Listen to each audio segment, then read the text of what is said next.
Assalamualaikum warahmatullahi. Salam sejahtera. Bertemu lagi dalam sesi PDP online untuk Matematik SSM tingkatan 3. Kali ini kita akan sambung sesi pembelajaran online ini untuk bab 5 nisbah trigonometri. Kenapa perlu kita belajar bab ini? Kerana untuk nisbah trigonometri akan membolehkan masalah berkaitan panjang, tinggi dan sudut dapat ditentukan dengan menggunakan segitiga bersudut tegak. Selain daripada itu, konsep trigonometri digunakan dalam pelayaran, penerbangan, kejuruteraan, astronomi dan juga pembinaan. Juga pelbagai bidang yang lain. Kita lihat untuk objektif pembelajaran hari ini. Diharapkan di akhir pembelajaran murid dapat mengenal pasti sisi bertentangan dan sisi bersebelahan berdasarkan suatu sudut tirus dalam segitiga bersudut tegak. Dan yang kedua, diharapkan murid dapat membuat dan menentusahkan konjektur tentang hubungan antara sudut dan nisbah sisi segitiga bersudut tegak dan seterusnya, mentakrifkan sinus, kosinus dan tangent. Tahukah anda, dengan menggunakan konsep trigonometri, kita akan dapat menentukan ketinggian suatu objek seperti bangunan asalkan sahaja kita mempunyai maklumat, jarak dan sudut dongakan daripada suatu titik terhadap bangunan tersebut. Raja di sebelah menunjukkan suatu segitiga bersudut tegak PQR.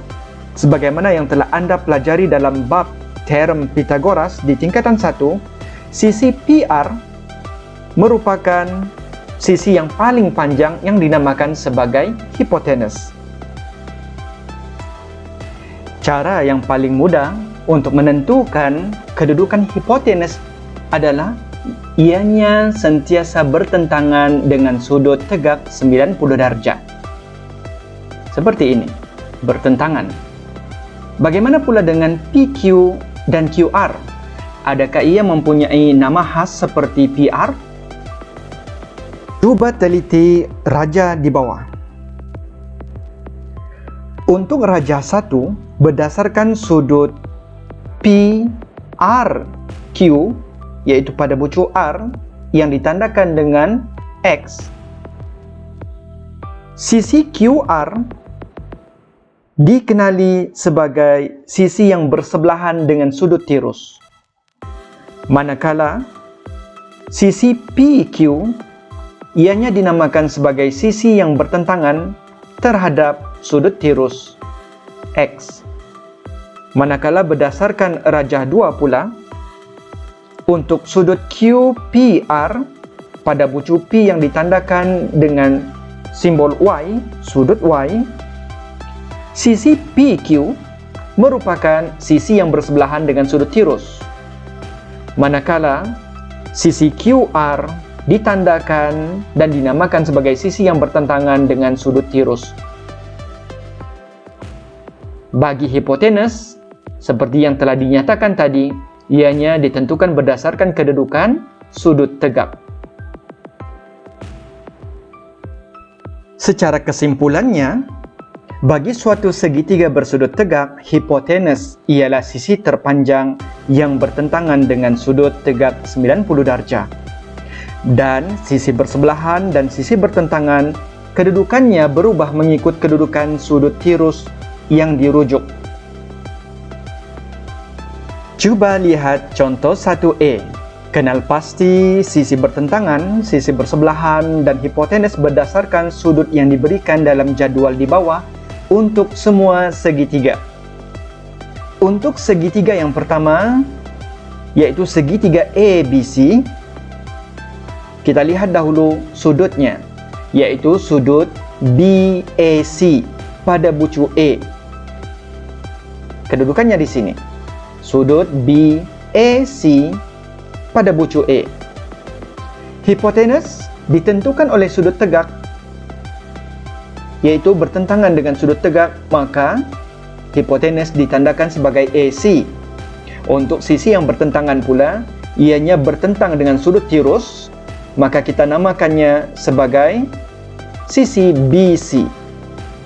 Dan yang terakhir, apabila sudut BAC dirujuk sebagai sudut tirus, maka sisi yang bersebelahan dengannya merupakan sisi AB. Kita pindahkan pula kedudukan sudut, yaitu sudutnya beralih ke bucu C. Sudut BCA pada bucu C. Hipotenus ditentukan oleh sudut tegak, bertentangan dengannya, maka masih lagi namanya AC. Namun yang demikian untuk sisi yang bertentangan bukan lagi BC tetapi AB, bertentangan dengan sudut tirus. Dan sisi yang bersebelahan bukan lagi AB tetapi kini ditandakan sebagai BC. Segitiga KLM pula. Untuk sudut tirusnya merupakan sudut LKM pada bucu K, kedudukannya di sini. Hipotenus ditentukan oleh sudut tegak, maka sisi KM bertentang dengan sudut tegak, maka KM merupakan hipotenus. Untuk sisi yang bertentangan dengan sudut tirus LKM, sisinya adalah LM. Dan sisi yang bersebelahan dengan sudut tirus adalah sisi KL. Apabila sudut dipindahkan ke bucu M, kita tandakan sudutnya sebagai sudut LMK. Di sini, hipotenus masih lagi KM kerana ditentukan bukan oleh sudut tirus tetapi bertentang dengan sudut tegak, dan sisi yang bertentangan adalah KL dan sisi yang bersebelahannya adalah LM. Begitu kaedah untuk menentukan sisi bertentangan, sisi bersebelahan dan hipotenus. Yang penting murid kena tahu untuk hipotenus ditentukan oleh kedudukan sudut tegak bertentang dengannya, manakala untuk sisi yang bersebelahan dan bertentangan kita rujuk di manakah kedudukan sudut tirus tersebut. Berdasarkan contoh 1 yang diterangkan tadi, cuba murid jawab latihan pengukuhan yang berikut. Uji minda 5.1a. Berdasarkan segitiga bersudut tegak di bawah, cuba lengkapkan jadual berikut. Sila rujuk buku teks masing-masing. Apakah hubungan antara sudut tirus dengan nisbah sisi segitiga bersudut tegak? Berikut terdapat satu aktiviti di mana kita perlu melengkapkan jadual yang berikut berdasarkan jarak dan ukuran yang diberikan dalam raja di sebelah kiri. Kita berpandukan kepada sudut tirus, yaitu sudut QPR pada bucu P. Kerana di sebelah kiri ini terdapat satu segitiga bersudut tegak. Segitiga yang besar PRQ. Dan di dalam segitiga yang besar ini terdapat beberapa lagi segitiga yang lebih kecil daripadanya, yaitu segitiga PR3Q3, seterusnya segitiga PR2Q2, dan yang lebih kecil segitiga PR1Q1. Keempat-empat segitiga ini berkongsi sudut tirus yang sama yang dinamakan sudut QPR pada bucu P. Seperti yang telah diterangkan dalam slide sebelumnya, PR1 merupakan hipotenus untuk segitiga yang kecil. PR2 merupakan hipotenus untuk segitiga yang kedua. PR3 merupakan hipotenus untuk segitiga yang ketiga, dan P kepada R merupakan hipotenus untuk segitiga yang paling besar, segitiga yang keempat. Manakala untuk R1Q1, R2Q2, R3Q3 dan RQ merupakan sisi yang bertentangan dengan sudut tirus, dan yang di bawah ini merupakan sisi yang bersebelahan terhadapnya. Dengan berpandukan kedudukan ini, kita akan melengkapkan kesemua nilai yang berikut. Sekarang kita akan tentukan jarak bagi setiap sisi segitiga tersebut. Kita mulakan pada segitiga yang paling kecil. hanya perlu hitung berapakah petak yang memisahkan bucu tersebut, yaitu PQ1 dan R1 terhadap Q1 masing-masing 3 unit dan 4 unit. Daripada yang telah Anda pelajari di dalam bab teorem Pythagoras tingkatan 1, pasangan trirangkap teorem Pythagoras apabila terdapat sisi 3 dan 4 yang mana ianya merupakan sisi yang bersebelahan dengan sudut tegak, maka sudah pasti sisi yang bertentangan dengan sudut tegak tersebut akan bernilai 5 unit yang merupakan sisi yang terpanjang. Kita akan lengkapkan untuk sisi bersebelahan P kepada Q masing-masing dicatat seperti berikut, manakala R2 kepada Q2 sehingga RQ masing-masing 6, 9 dan 12. Bagaimana pula kedudukan jarak R1 kepada R2, R2 kepada R3 dan R3 kepada R? Kita hanya berpandukan kepada saiz segitiga yang paling kecil dan kita pindahkan ke setiap bucu segitiga tersebut. Masing-masing 5 unit. Seperti berikut. Maka kita telah lengkapkan jarak yang memisahkan setiap bucu pada segitiga tersebut. Tinggal kita melengkapkan nisbah di antara sisi bertentangan terhadap hipotenus, sisi bersebelahan terhadap hipotenus, dan sisi bertentangan terhadap sisi yang bersebelahan. Untuk nilai nisbah sisi yang bertentangan dengan hipotenus, yang berwarna biru merupakan panjang sisi yang bertentangan. Kesemua ini merupakan sisi yang bertentangan, manakala yang berwarna hijau merupakan hipotenus dan yang berwarna merah merupakan sisi yang bersebelahan terhadap sudut tirus. Agar mudah untuk kita kenal pasti, maka berpandukan kepada warna yang ini, kita lengkapkan dahulu sisi bertentangan bahagi hipotenus untuk segitiga yang paling kecil. Maka 3 bahagi 5. Untuk sisi yang bersebelahan bahagi hipotenus 4 bahagi 5. Dan seterusnya bagi segitiga yang paling kecil ini, bila kita nisbahkan sisi bertentangan terhadap sisi yang bersebelahan, maka 3 bahagi 4. Untuk segitiga yang kedua pula, kita akan menjumlahkan panjang hipotenusnya daripada P kepada R2. 5 tambah 5, maka hipotenusnya menjadi 10. Untuk sisi yang bertentangan, R2 kepada Q2 adalah 6, maka 6 bahagi 10 ataupun 6 per 10. Sisi yang bersebelahan daripada P kepada Q2 bukan lagi 4, tetapi hasil tambah 4 dan 4, 8.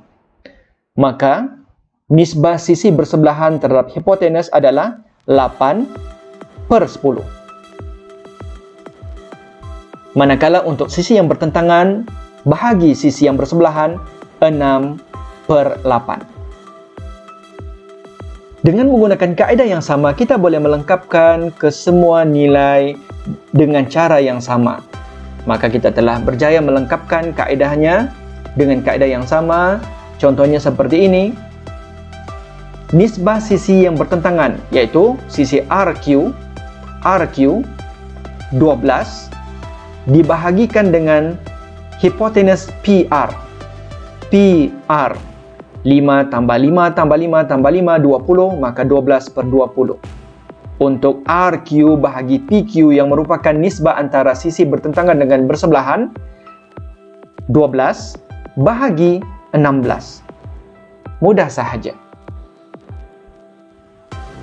Hasil daripada aktiviti tadi bolehlah disimpulkan bahawa bagi suatu sudut tirus yang ditetapkan dalam pelbagai saiz segitiga bersudut tegak, nisbah panjang sisi bertentangan kepada hipotenus kita katakan ianya nilai pemalar. Begitu juga dengan nisbah panjang sisi bersebelahan kepada hipotenus dan juga nisbah panjang sisi bertentangan kepada panjang sisi bersebelahan. Semuanya adalah merupakan nilai pemalar. Mengapa dinamakan sebagai nilai pemalar? Kita rujuk semula jawapan yang tadi. Diperhatikan bahawa kesemua nilai nisbah sisi yang bertentangan terhadap hipotenus ini merupakan pecahan yang setara. 12/20 setara terhadap 3/5, begitu juga dengan 6/10 setara dengan 3/5. Untuk nisbah bersebelahan, nisbah sisi bersebelahan kepada hipotenus pula sama juga, kesemuanya mempunyai nilai pecahan yang setara, begitu juga dengan sisi yang bertentangan kepada sisi bersebelahan. Sebagai contoh, 12/16 merupakan pecahan setara terhadap 3/4. Begitu juga 9/12 setara dengan 3/4. Dari aktiviti tadi juga, setiap nisbah sisi pada segitiga bersudut tegak itu kita kenali juga sebagai nisbah trigonometri yang disebut sebagai sinus, kosinus, dan tangen. Yaitu sinus merupakan nisbah panjang sisi bertentangan kepada hipotenus, kosinus merupakan nisbah panjang sisi yang bersebelahan kepada hipotenus, dan tangen merupakan nisbah panjang sisi yang bertentangan dengan panjang sisi yang bersebelahan. Untuk sinus juga, kita boleh panggil dengan singkatan sin, kosinus dengan cos, dan tangen sebagai tan. Bagaimanakah kaedah yang mudah untuk menghafal kata kunci bagi rumus yang berikut? Perhatikan rajah yang ini. Untuk sin, kita ketahui ianya merupakan sisi tentangan bahagi dengan hipotenus. Dengan berpandukan awalan perkataan sin, iaitu S, T, dan H, kita buat satu perkataan yang mudah kita ingat, yaitu sate tiap hari. Merujuk pada sate, sin, tiap, tentangan, hari merujuk kepada hipotenus. Untuk cos pula, cos merupakan nisbah antara sebelahan dan hipotenus. Maka dengan berpandukan kata awalan bagi K, S, dan H, kita guna perkataan kuah sate hangus. K, kuah merujuk kepada cos, sate, S merujuk kepada sisi yang bersebelahan, dan hangus, huruf H, merujuk kepada hipotenus. Dan untuk tangen pula, tan, merupakan nisbah antara tentangan dan sebelahan. Kita gunakan kata kunci TTS, yaitu T, tarik sedap. Jadi bolehlah murid-murid menggunakan kata kunci ini untuk menghafal nisbah trigonometri bagi sinus, kosinus, dan tangen. Selain daripada perkataan yang ini, ada lagi kaedah-kaedah yang lain yang mungkin guru-guru anda ajarkan di dalam kelas masing-masing. Terpulang kepada murid mana yang mudah untuk difahami. Mari kita aplikasikan kata kunci yang dipelajari dalam slide sebelumnya untuk contoh 2. Bagi melengkapkan jadual berdasarkan rajah di sebelah.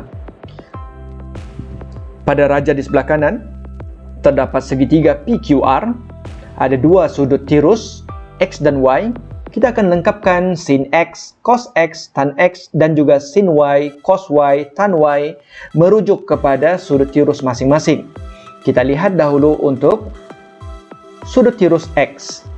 Untuk sudut tirus X, hipotenusnya adalah PR yang bertentangan dengan sudut tegak pada bucu Q. Manakala sisi yang bertentangan adalah QR yang kita letakkan sebagai simbol T dan sebelahannya S, yaitu sisi yang bersebelahan dengan sudut tirus X. Maka dengan itu, dengan berpandukan kepada rumus ataupun kata kunci ini, sin X merujuk kepada nisbah panjang sisi bertentangan kepada hipotenus ataupun sate tiap hari. STH. Maka sate tiap hari adalah nisbah antara QR dan PR. Untuk cos X, kuah sate hangus. Kuah sate hangus. Nisbah antara PQ dan PR. Untuk tan X, teh tarik sedap. Teh tarik sedap. Nisbah antara QR dan PQ. Mudah sahaja. Untuk sin Y, cos Y, tan Y, kita alihkan kedudukan sudut tirusnya pada bucu R. Maka sisi yang bertentangan adalah PQ, sisi yang bersebelahan QR, hipotenus masih lagi kekal PR. Berpandukan kepada rumus ataupun kata kunci, mana-mana yang mudah, sin Y, sate tiap hari. Sate tiap hari, nisbah antara PQ dan PR. Cos Y, kuah sate hangus. Kuah sate hangus. Nisbah antara QR dan PR. Dan yang terakhir, tan Y, teh tarik sedap. Teh tarik sedap. Nisbah antara PQ dan QR. Bagaimana? Adakah murid dapat memahami kaedah penggunaan kata kunci tersebut? Sekiranya masih belum hafal, bolehlah menggunakan rumus yang asal seperti ini. Sebagai latihan pengukuhan, bolehlah murid gunakan kaedah yang sama untuk melengkapkan jadual berdasarkan segitiga yang di bawah untuk uji minda 5.1b. Lengkapkan bagi ketiga-tiga segitiga ini bagi setiap sin X, cos X, tan X dan juga sin Y, cos Y dan tan Y. Bagi setakat ini dari cikgu itu sahaja. Sampai kita berjumpa lagi dalam sesi PDP online yang seterusnya akan datang insya-Allah. Sampai berjumpa lagi. Assalamualaikum dan terima kasih. Mari kita aplikasikan kata kunci yang dipelajari dalam slide sebelumnya untuk contoh 2. Bagi melengkapkan jadual berdasarkan rajah di sebelah. Pada rajah di sebelah kanan terdapat segitiga PQR, ada dua sudut tirus X dan Y. Kita akan lengkapkan sin X, cos X, tan X dan juga sin Y, cos Y, tan Y merujuk kepada sudut tirus masing-masing. Kita lihat dahulu untuk sudut tirus X. Untuk sudut tirus X, hipotenusnya adalah PR yang bertentangan dengan sudut tegak pada bucu Q. Manakala sisi yang bertentangan adalah QR yang kita letakkan sebagai simbol T dan sebelahannya S, yaitu sisi yang bersebelahan dengan sudut tirus X. Maka dengan itu, dengan berpandukan kepada rumus ataupun kata kunci ini, sin X merujuk kepada nisbah panjang sisi bertentangan kepada hipotenus ataupun sate tiap hari, STH. Maka sate tiap hari adalah nisbah antara QR dan PR. Untuk cos X, kuah sate hangus. Kuah sate hangus. Nisbah antara PQ dan PR. Untuk tan X, teh tarik sedap. Teh tarik sedap. Nisbah antara QR dan PQ. Mudah sahaja. Untuk sin Y, cos Y, tan Y, kita alihkan kedudukan sudut tirusnya pada bucu R. Maka sisi yang bertentangan adalah PQ, sisi yang bersebelahan QR, hipotenus masih lagi kekal PR. Berpandukan kepada rumus ataupun kata kunci, mana-mana yang mudah, sin Y, sate tiap hari. Sate tiap hari, nisbah antara PQ dan PR. cos Y, kuah sate hangus. Kuah sate hangus. Nisbah antara QR dan PR. Dan yang terakhir, tan Y, teh tarik sedap. Teh tarik sedap. Nisbah antara PQ dan QR. Bagaimana? Adakah murid dapat memahami kaedah penggunaan kata kunci tersebut? Sekiranya masih belum hafal, bolehlah menggunakan rumus yang asal seperti ini. Sebagai latihan pengukuhan, bolehlah murid gunakan kaedah yang sama untuk melengkapkan jadual berdasarkan segitiga yang di bawah untuk uji minda 5.1b. Lengkapkan bagi ketiga-tiga segitiga ini bagi setiap sin X, cos X, tan X dan juga sin Y, cos Y dan tan Y. Sekian dahulu untuk bahagian yang pertama bagi bab nisbah trigonometri. InsyaAllah kita akan berjumpa lagi untuk bahagian yang seterusnya. Pastikan anda terus bersama dalam sesi PDP yang akan datang. Daripada Cikgu, sekian, terima kasih. Assalamualaikum.